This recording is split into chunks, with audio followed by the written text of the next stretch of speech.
So you're thinking about selling your house. One thing people don't think about is what stays with the house. When you sell it, what are you actually taking? What are you leaving?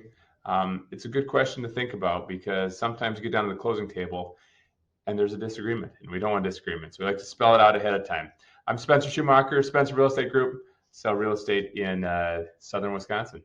All right, technically, what stays with the house? Fixtures, items attached to the walls, ceilings, those are fixtures. Everyone knows what a light fixture is. Most people know what light fixtures are.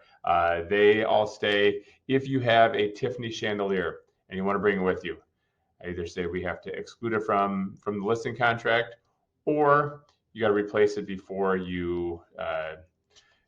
somebody comes in the house. Once people see it, they all want it.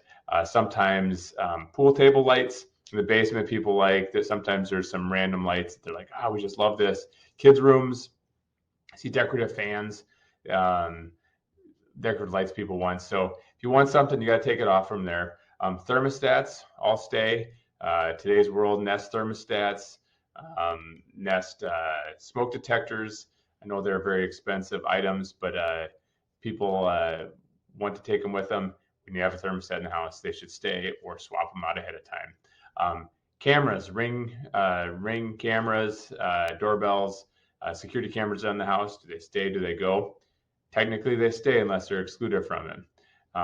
What else we have? Shelving in the basement, shelving in garage. It's always questions. If it's attached to the wall, it stays. If it is not attached to the wall, it doesn't just stay. But you can actually leave it if you want to. People always ask, should I leave the old paint? Well, if the paint is still good, the paint is still used in the house, you can leave the old paint cans, usually a couple of them around. People like to have the color reference on there. Don't leave all the old junk paint cans, all the varnish that you haven't used in 15 years. That stuff should all go to clean sweep. Get rid of that. Other items included, your appliances. Almost every house, washer, dryer. Washer and dryer are not always included, but that's 50% of the time. Some people get really attached to a washer and dryer. I always tell people it's better to leave it. It's probably a few years old. You can buy a new one. It's worth the investment to have a new one. But oven, refrigerator, microwave. Sometimes the tabletop microwaves, the countertop microwaves are not as, do they stay? Do they go? It's always good to spell those out.